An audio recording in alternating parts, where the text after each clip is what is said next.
When people talk about deserts, they often use the phrase a sea of sand, but that kind of tired expression just doesn't do justice to the Sahara.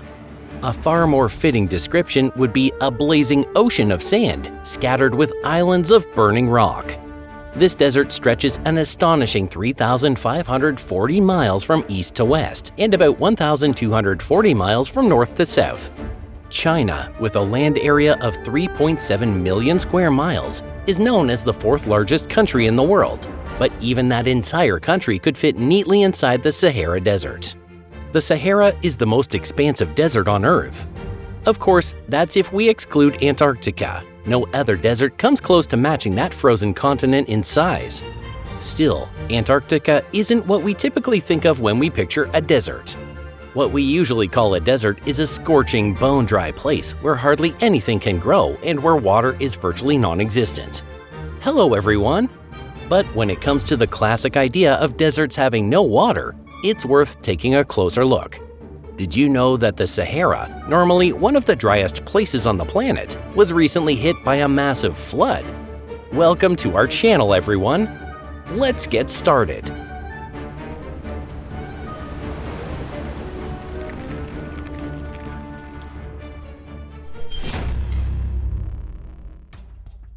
What actually happened? In just 2 days, September 7th and 8th, 2024, the largest and driest desert on Earth received more rain than it usually gets in an entire year. The heaviest downpours were recorded in parts of the Sahara located within Algerian and Moroccan territory. As a result, something nearly unthinkable happened. Massive flooding struck an area long considered one of the driest places on the planet. For the people living there, this kind of torrential rainfall was something they never imagined could happen. In fact, most residents had never seen even a light drizzle in their entire lives. On top of that, the flood destroyed many traditional homes made of clay, reducing them literally to rubble, and also caused serious damage to local infrastructure. What a cruel twist, to be devastated by the water of life in a place where water is so desperately scarce. In this ultra-arid region, countless farms were submerged, and fields that had just been planted were severely damaged. According to Moroccan authorities, the village of Tagnit, located about 280 miles south of Rabat, was among the worst-hit areas. There, rainfall in a single day exceeded 39 inches. For comparison, the average annual rainfall in this region is under 8 inches, but in this one day they saw more than 5 times that amount. Satellite images taken right after the flood captured surreal scenes. Brand new lakes appearing out of nowhere in the middle of the sand.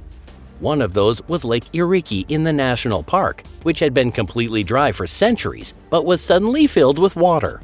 Normally, the Sahara's sandy and loamy soils absorb water easily, but during this storm, they suddenly began acting like solid rock, completely blocking water from soaking through. Strangely enough, though, that isn't actually surprising.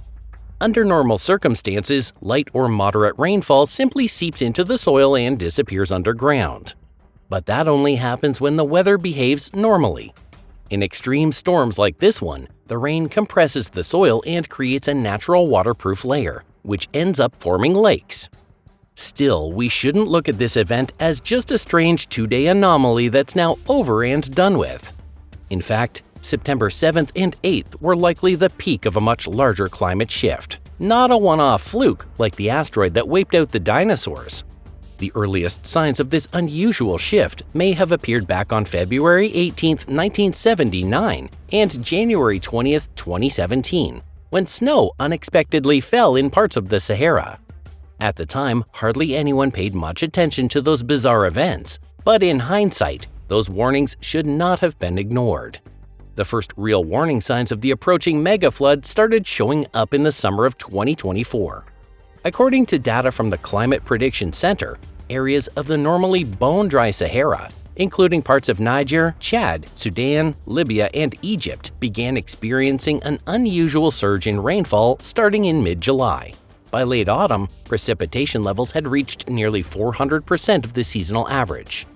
UN reports say that in Chad alone, nearly 1.5 million people were affected by the flooding. The worst-hit communities were in the northern region of the Tibesti Mountains, right in the heart of the Sahara. In northern Nigeria, the flooding forced hundreds of thousands of people to leave their homes.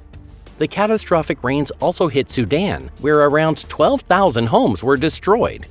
And to make matters worse, the region had already suffered a series of devastating earthquakes just 1 year before, making life even harder for the local population. What was the cause? Scientists have not yet developed a single consistent theory that fully explains the cause of these abnormal floods. Still, more and more experts are starting to recognize that the increase in flooding, even in some of the driest regions on Earth, is closely tied to global climate change. That said, the mechanism behind the recent floods is already well understood, and heavy rainfall over the Sahara has been linked to hurricane activity in the Atlantic. These hurricanes form when a warm air mass moving from the west coast of Africa meets two other air masses, one from the northern hemisphere and one from the southern hemisphere, that are moving toward each other. The place where these three air masses converge is called the Intertropical Convergence Zone, or ITCZ, and it usually forms near the equator. In 2024, this convergence zone shifted farther north than usual, coming close to the southern edge of the Sahara Desert. According to scientists, the main reason this shift occurred on such a large scale was climate change, in particular, global warming. Rising temperatures, driven by carbon emissions being released into the atmosphere, have caused the northern hemisphere to become noticeably warmer than the southern hemisphere, and that warming has also led to higher sea surface temperatures. Interestingly, this entire process had already been predicted by climate models. As the convergence zone moved north, hurricanes gathered over the unusually warm Atlantic waters and carried storm clouds farther north than usual, bringing rainfall to the Sahara Desert. According to researchers, this unusual rainfall in the Sahara is expected to lead to massive evaporation, which could trigger a localized water cycle, and that would create a feedback loop that brings even more rainfall to the region.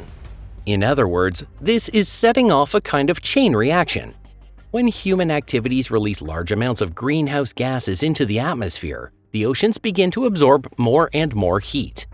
That extra heat in the water fuels monsoon systems, which then push heavy rainfall inland toward Africa and even as far north as the Sahara Desert. By the year 2100, scientists believe that this pattern could become permanent, and if it rains in the Sahara, no one will find it surprising anymore.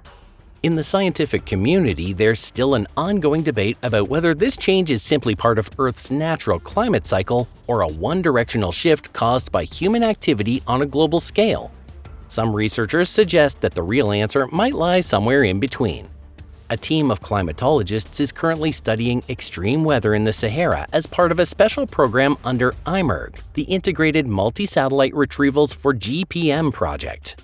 After analyzing satellite data from the years 2000 through 2021, the team confirmed that dry river basins in the Sahara were filled with rainwater on 6 separate occasions, something previously thought impossible. During that same time period, a total of 36,000 rain events of varying intensities were recorded in and around the Sahara region, and roughly 30% of them happened during the summer months. Will the Sahara become a sea of flowers? Climate scientists at the University of Southern California believe that the changes in the Sahara's climate are being caused by global warming and are part of a one-way transformation. They emphasize the fact that floods have been occurring more and more frequently in the Sahara in recent years. Meanwhile, those who believe climate change is cyclical point to the Sahara's more recent history to support their view. That's because the Sahara hasn't always been a dry, lifeless expanse like it is today. Around 80 million years ago, the region we now know as the Yellow Sahara was once a lush, thriving land covered with dense forests and flowering grasslands, often referred to as the Green Sahara. This era, known as Africa's last humid period, was driven by a series of intense monsoons. And doesn't that sound a lot like what we saw in the fall of 2024 when Atlantic hurricanes rolled through? According to paleoclimate studies, rainfall in the Sahara began to gradually decline about 3,000 years after the peak of that green period, which means the drying trend started roughly 5,000 years ago. As the rains diminished, the Sahara slowly transformed into the barren, lifeless desert we see today. Scientists believe this drop in precipitation was caused by long-term changes in Earth's orbital patterns. Those who support the cyclical view of climate change say the Sahara's current dry phase will continue for another 15,000 years, after which the desert will once again turn green. In the end, only the future will tell which group of scientists is correct. Should we expect the climate to shift dramatically over the next 50 to 100 years? Or do we have another 15,000 years before we need to worry? Still, the growing number of floods in the Sahara doesn't seem like part of some slow, gentle climate cycle that unfolds over millennia. That's why it's already extremely important to start developing strategies to reduce the catastrophic damage these floods can cause. And by continuing to monitor the Sahara's surface closely, we can gain a better understanding of how these ongoing processes are changing. And with that knowledge, we may be able to take action before things spiral into a full-blown disaster. If you enjoyed today's video, don't forget to give it a like and share it on your social media. Thanks so much for watching. We'll see you next time. Take care and goodbye.